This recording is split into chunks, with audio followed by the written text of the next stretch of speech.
followers in YouTube land and random passive buyers.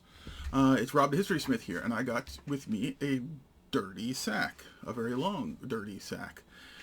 Continuing with the idea of presents for people who are into guns and things of the sort. This is something one of my friends came across, and I managed to beg and bribe and coerce and blackmail my way into taking this. What do we got? Some of you might recognize that.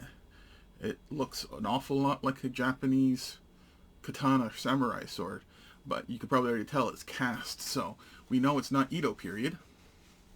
Edo period being the main samurai era. There is the case. Some nice dents. Oh, that's got to be taken care of before that goes too far. I've had this in storage for a while. You can see kanji. You can see Japanese national flag.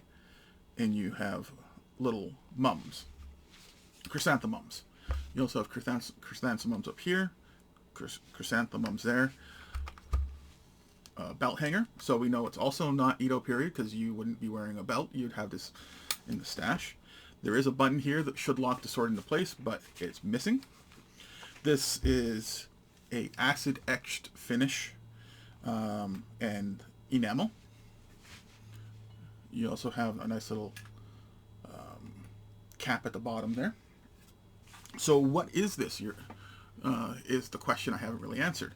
So this is what I would call a unauthorized Shin Gunto. So a Shin Gunto is an officer's sword. They were issued in World War II.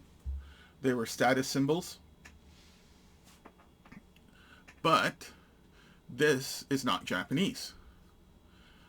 It was made in occupied China. And it was made for non-commissioned officers, NCOs, or anybody who wanted the status of owning a sword but wasn't going to be issued one. So any Japanese sword made outside of Japan is called shiwazo. So this would technically be a shiwazo Shin Gunto. Fancy names just means officer's sword made outside of China.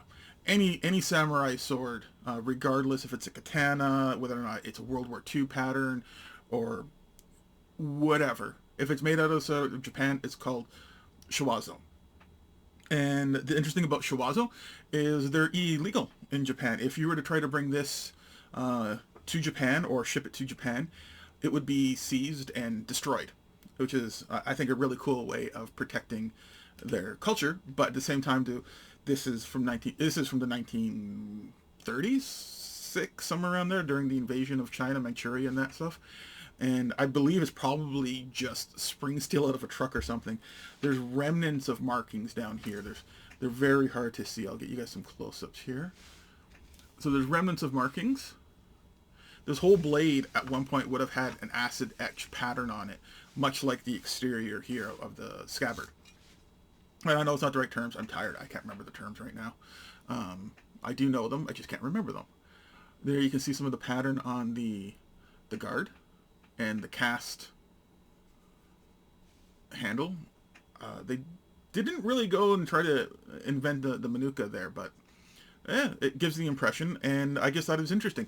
The nice part about these swords and the bad part about these swords is they're not considered collectible. No serious collector would want this, which to me is a real shame, but it's a great opportunity for people to get a hold of some nice history. A bit of dark history, especially being made in occupied Japan.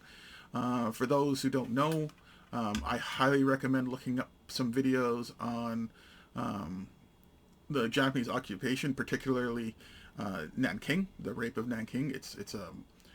It's dark, and it's horrible, and it's nasty. It's war, and that's what war is. But anyways, I thought you guys want to look at this, and keep an eye out. They're great presents.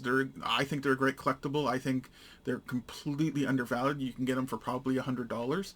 And a small batch came in a while back, directly from China, and yeah. So hope you guys enjoyed, and gives you some ideas of what to look for and what you could possibly buy for that special person in your life, or buy if you want to be a samurai.